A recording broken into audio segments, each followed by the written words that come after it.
Hello. Today I'm going to show you how to make a koi pond filter system. When I built our pond, my wonderful wife, she was in California for 10 days. This is the best time to pull off a surprise if you got things lined up and you can keep it quiet. I also bought a filtration system for the koi pond I built for about $200 plus. The filtration was more maintenance and had so many flaws, yet it had the best comments about it while doing all my research. I found that I had to keep buying parts and maintain the filter that didn't work well at all in the first place.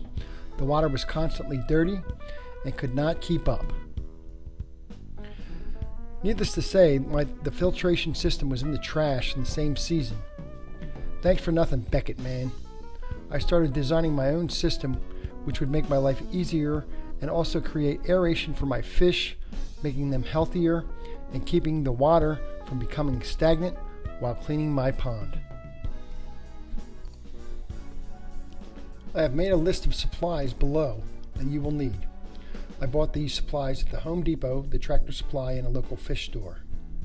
The total cost with tax was about $200, including the hoses needed. When you buy a submersible pump, get the 3-year warranty from Tractor Supply. I found that for the extra $20 it gave me 3 years. I have returned the pump once already for a new one. Our pond is 10 foot by 10 foot by 4 foot deep. Then my filter is mounted 4 foot higher right behind the waterfall. The pump needs to be able to pump 8 foot to 10 foot, 4 foot out of the pond and 4 foot up behind my waterfall. Therefore, I used a county line submersible utility pump of 1/3 horsepower. Step 1. Freeing up the test titans. Drill a hole straight through the test titan, the width of the front side dimple. You will need to drill all 3 of the test titans for this project. Mounting the test titans. On one side of your tote, mark a center line with a Sharpie 2 inches up from the bottom of the tote. Measure from side to side and find the center point. Then take the test titan and line it up centered. And now trace around the threaded side, marking your tote. Now drill a 3/4 inch hole in the center. Take a pair of aviator snips and trim it to the outlined hole that you have made. Then the test titan should be able to slide into the tote. Now, take the red end twist cap off and the plastic washer behind the end cap. Now, slide from the inside out the threaded side of the test titan. Secure the plastic washer and twist the red end cap back on from the outside. Do not add caulk. This will make an awesome seal and you will need to loosen it when you are cleaning it. Do the same process on the opposite side of the tote. The only difference is this side there will be 2 holes measuring down from the top of the tote 3.5 inches. The lower connections will be your input and the upper connections will be your output. Step 3. Making a filter tube. Put the end cap on one side of your 1.5" Schedule 40 PVC pipe. Do not glue it at all. Measure the distance between the 2 sides and cut the PVC to length. The pipe will mount on the test titan on one side and be close to the other side without touching the end cap. Now, drill 4 3/8 inch holes straight through the PVC pipe and out the other side. Between the 3/8 inch holes, drill 2 1/4 inch holes straight through also. Now, turn the pipe to the quarter side and drill 8 1/4 inch holes spaced out straight through to the other side. Step 4. Fitting the fine filter pad. Cut your filter the length of the filter tube minus the end cap. Then cut it from 18 to 20 inches long. Loosen the test tighten. Slide the filter tube over the inside of the test tighten. Now tighten a little bit on the red twisting cap. Now take the filter pad and slowly wrap it around the tube by turning clockwise. When you get to the end of the fabric, make sure it ends up on the bottom. Once it is on the bottom, tighten up the red twist cap all the way until it is snug. Step 5. Making a landing. Use a pressure-treated 4x4 to make a rectangular landing for your tote to sit on. It should be as wide and as long as the base of your tote. Put stone under it and make it level. Fill the dirt along the outside and the inside and pack it down. This is where your filter will sit.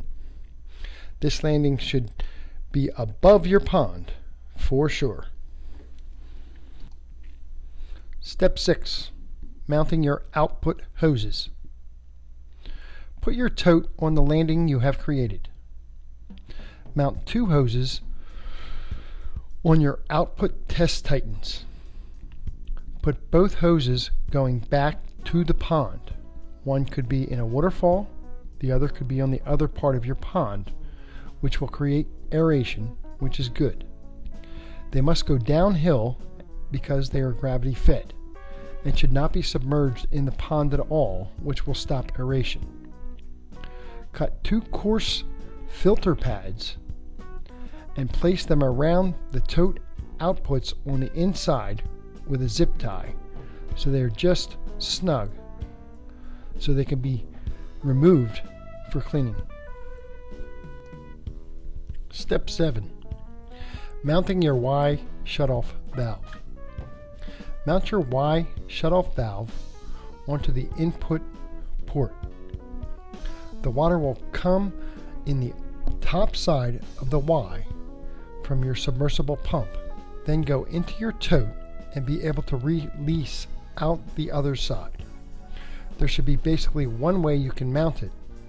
Make sure the tote is sitting level on your landing. Step 8. Connecting your submersible pump. Connect your hose to your submersible pump. Zip tie every 6 inches up the cord and the hose from the bottom. Drop the submersible pump into the bottom of the pond and keep the end of the cord out. This will be plugged in later. Then run your hose to your Y on the top side of your tote and connect it. Make sure the hose is longer than you think. You can always cut it shorter. Good luck stretching the hose. Step 9. Connecting your pressure release hose. Connect the hose from the bottom side of your Y. Run it to your waterfall or into your pond in the same manner as the others as to create aeration. This will be the water that is bypassed to adjust your water height in your filter system.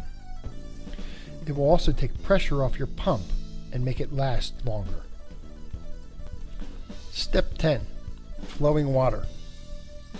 Close the bottom side of your Y. Open the top side. Plug in the submersible pump in the water. The water will slowly fill up your filter system. As the water gets to the output of your filter, it will begin to run out the output hoses on the top of your filter.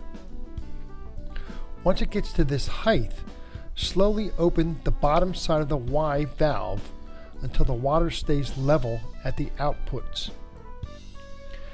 When it is adjusted correctly, this will make a suction sound, just allowing enough water to go through your outputs. Put the lid on the tote that you are running. Check all connections and make sure they are snug with your test tightens. Step 11. Cleaning your filter. To clean your filter, simply loosen the bottom test tighten on the import side. Take off your filter tube and your fine filter pad and clean it with a hose. Do not put this in the washer where chemicals are. Also, Rinse the coarse filter of your outputs. This should also take about 5 to 10 minutes. Use a shop vacuum to clean out the rest of your tote. Pour the shop vacuum water and sediments into your flower beds away from your koi ponds. Your flowers will love it. Clean the bottom of your pond every spring after leaves build up in the bottom of your koi pond. Once our filter runs for about 4 cycles with cleaning the pond will be clear.